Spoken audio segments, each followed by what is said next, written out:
Russia ने 1956 में 50 mega ton का एक्सप्लोजन किया।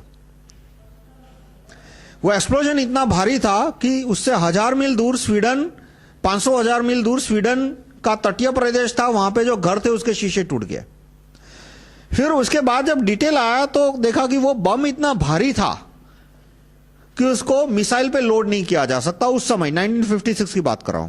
वो बम इतना भारी था कि यदि उसको प्लेन पे लोड किया होता और वो रूस से टेक ऑफ करता या पोलैंड से टेक ऑफ करता तो वो जर्मनी भी क्रॉस नहीं कर सकता। मैं 1956 के प्लेन की बात करता हूं। यानी कि वो बम डिलीवरेबल था ही नहीं किसी भी एंगल से।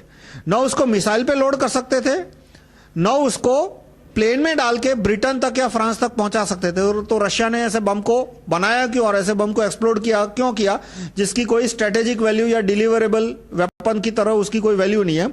उसका मकसद था उनका कि अमेरिका की पब्लिक को धमकाना। अमेरिका की पब्लिक को धमकाना क्यों? क्योंकि उस समय अमेरिका में मैकार्टी और इस तरह के बहुत नेता आ गए थे। वो नेता कहते थे कि ये स्लाविक लोग तो बहुत बेवकूफ लोग होते हैं। रशिया की जो प्रजा है उसको स्लाविक कहते हैं। अभी थोड़ा रेसिज्म खत्म हुआ, लेकिन जो एंग्लो सेक्शन है, एंग्लो सेक्शन यानी ब्रिटेन और जर्मनी से आने वाले लोग, वो अपने आप को रेशियली सुपीरियर मानते हैं। वो स्लाव को अलग रेस मानते हैं और वो सोचते हैं कि ये जो स्लाविक रेस है वो बेवकूफ लोग हैं, उनको तो हम आसानी से हरा सकते हैं, आसानी से हम उन्हें गुलाम बना सकते हैं। हिटलर का जो जर्मनी था वो भी ये स्लाव प्रजा को गुलाम बनाना चाहता था। तो वहां अमेरिका के कुछ नेता थे, वो रोज रोज इस तरह के भाषण देते कि रूस क्या चीज है, बम फेंको एटम बम, हमारे पास एक एटम बम है, हमने जापान के 2 शहर जला दिए, रूस के सारे शहर जला देंगे। तो रूस को हुआ कि इस तरह से यदि 2-4 लोग आ गए और अमेरिका के प्रेसिडेंट बन गए तो हो सकता है एटॉमिक वॉर सचमुच शुरू हो जाए। इसलिए अमेरिका की प्रजा को धमकाना है कि तुम ये एटॉमिक वॉर विथ रशिया का ख्याल दिमाग में से निकाल दो।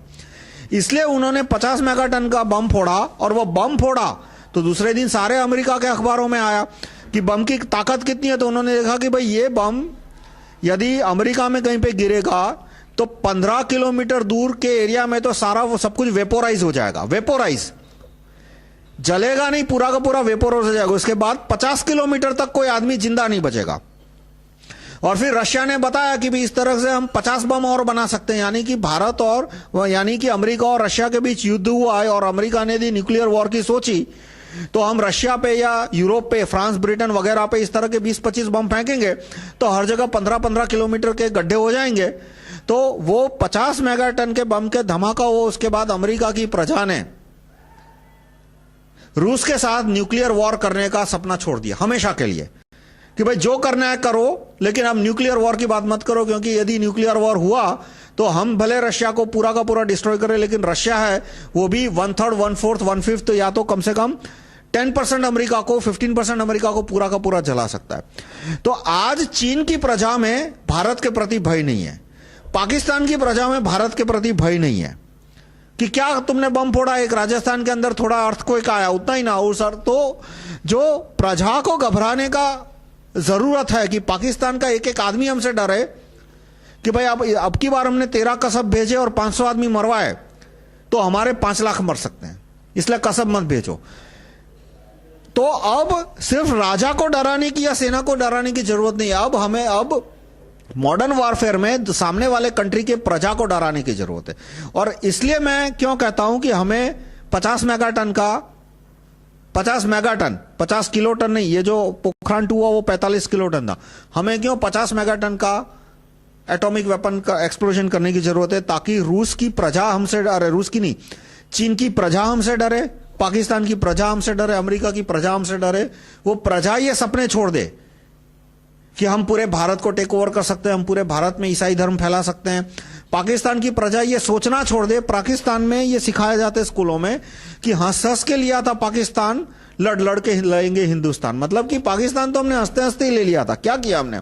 एक पाकिस्तानी नहीं मरा था और देखो हमने 4 करोड़ हिंदुस्तानियों को खदेड़ दिया, 10 लाख को मार डाला, 20-40 लाख के अपहरण करे और हमारे कितने मरे? 100, 200, 500, 1000 भी नहीं मरे हमारे। यानी हंस के लिया था पाकिस्तान, लड़ के लेंगे हिंदुस्तान। यानी उनका ख्वाब है कि एक दिन हम पूरे हिंदुस्तान को पाकिस्तान के अंदर टेक ओवर कर देंगे। ऑलरेडी मुगलिस्तान, आप गूगल करना, एक मुगलिस्तान का डॉक्ट्राइन है पाकिस्तान और बांग्लादेश दोनों में पाकिस्तान से लेके बांग्लादेश के बीच में जितना भी जो भारत की पट्टी आती है, जिसमें पंजाब, हरियाणा, उत्तरी राजस्थान, पूरा का पूरा उत्तर प्रदेश, बिहार, वो पूरा जो लैंड है, कश्मीर मिला के, वो पूरा लैंड टेक ओवर करके पाकिस्तान, बांग्लादेश और वो भारत की उत्तरी पट्टी, वो पूरा एक करके मुगलिस्तान बनाना है। तो ये ख्याली पुलाव क्यों पकाते हैं? क्योंकि हमने अभी तक में 50 मेगाटन का एक्सप्लोजन नहीं किया। हम एक 50 मेगाटन का एक्सप्लोजन करेंगे, ये सारे ख्याल दिमाग में से निकाल देंगे।